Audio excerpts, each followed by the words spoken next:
Estamos tendo ao final do ano uma verdadeira euforia, a economia está em V, né? Desceu lá em março por causa do Covid, está subindo. Esperamos que continue indo bem, apesar do aumento de casos do Covid. Quem explica isso para a gente é a Alessandra Mello. Alessandra, é com você. Olá, então vamos falar sobre o mercado financeiro nesta quinta-feira. O que está influenciando o mercado hoje, né? A bolsa teve uma alta considerável ao longo da manhã e o dólar opera em queda. O que está preponderando? O otimismo no mercado internacional. É o início das vacinas em países desenvolvidos, né? Toda vez aí que os investidores veem aquelas imagens de vacinação lá no Reino Unido, agora também nos Estados Unidos, anima muito porque reforça a expectativa de recuperação das economias à medida que toda a população estiver vacinada. É possível retomar a economia com mais tranquilidade e por isso esse movimento acontece no mercado internacional. O dólar está se enfraquecendo em relação às principais moedas pelo mundo, tanto as moedas de países desenvolvidos quanto aquelas moedas de países emergentes, são os considerados pares do real. O dólar também perde força e por isso o caso do real está acompanhando esse mercado que acontece lá fora, esse movimento que acontece lá fora. A gente vai falar sobre as tendências daqui para frente. Antes de falar das tendências, só um último comentário sobre o que influencia o mercado nesta quinta-feira. Aqui no Brasil, a principal notícia do dia foi a divulgação do relatório trimestral de inflação pelo Banco Central. O que esse relatório trouxe? Ele reafirmou aí de que a queda da economia brasileira esse ano vai ser um pouco menor do que esperado. Antes projetava 5% de queda e agora está projetando 4,4%.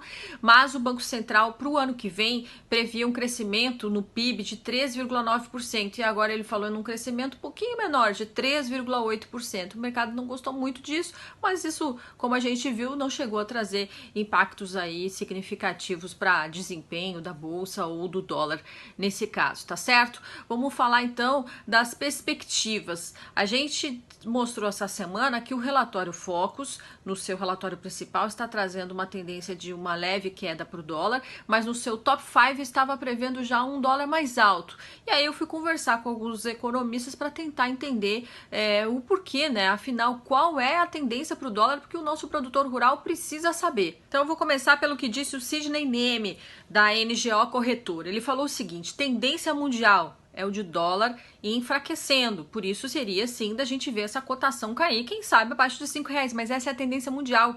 E aqui no Brasil o que acontece tem a ver com os nossos fatores internos. Ele publicou um artigo dizendo de que o problema muita coisa é falada e não vira na prática. Exemplo, privatizações. O ministro da Economia, Paulo Guedes, fala muito nisso. Se isso acontecesse, o dólar poderia cair abaixo de R$5. Porém, a gente sabe que há muita resistência política e aí acaba não acontecendo. Por isso, na visão dele, muito difícil cair o dólar abaixo de R$5, muito mais do que isso.